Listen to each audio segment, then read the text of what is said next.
ये प्रश्न में बोला है, एक महिला रुपये 25,220 उधार लेती है और वह 1, 2 और 3 वर्ष बाद 3 समान किस्तों में पैसे वापस कर देती है।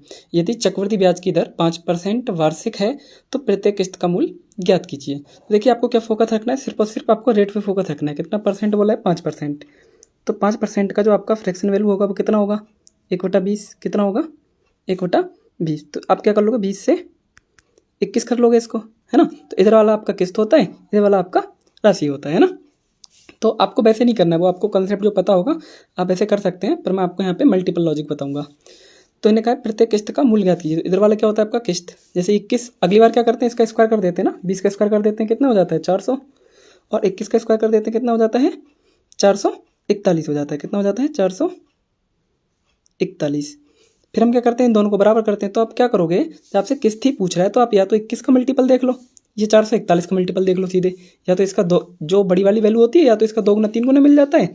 यह क्या होता है कि या तो छोटी संख्या से कटने वाला, जैसे 21 है तो 7 से कटने वाला देख लो वहाँ पे, है कि नहीं। अब 21 है, ये कितना है? 441, 4 4 8 और 1 9, तो 9 से कटने वाला देख लो। बोले 8 1 9, ये 9 से कट रहा है, पहला ऑप्शन ये हो सकता है आंसर। 9 6 2 8 1 9, दूसरा भी कट रहा है, ये भी हो सकता है। 9 3 12, तीसरा नहीं कट रहा, ये नहीं होगा।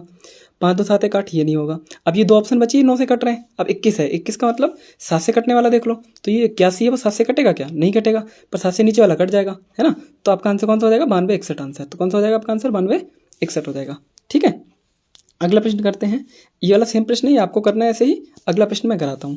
देखो इसमें क्या पूछ रहा है, इसमें आपसे पूछ रहा है क्या, 5% तो उधार ली गई राशि। इसमें क्या पूछ रहा है? राशि पूछ रहा है। इसमें क्या पूछ रहा है आपसे? राशि पूछ रहा है। और यहाँ दे क्या रखा है आपको? 2 बराबर वार्षिक किस्त। तो यहाँ पे किस्त दे रखी है आपको, तो आपको सिर्फ वही करना है। फिर से 5% का फ्रैक्शन वैल्यू कितना आएगा आपके पास? 1/20। तो कितना हो जाएगा? 20 से 21। अच्छा, अब क्या ध्यान रखना है, अब उन्होंने क्या पूछा? उधार ली गई राशि। तो इन दोनों को जोड़ लेना है। कितना हो गया? 41। कितना हो गया? 41। अब बस 41 का मल्टीपल ढूंढ लेना है ऑप्शन में, है ना। अब 41 तो अपने आप में कैसी संख्या होगी? आभा संख्या होगी। तो आभा संख्या होगी तो 41 का मल्टीपल देखोगे तो देखो 32 है। अब 41 में क्या कुछ 8 वगैरह है क्या? 8 या 4 है? नहीं है, तो ये आंसर वैसे नहीं होगा, है ना। अभी कितना है? ये कितना है यहाँ पे? 328।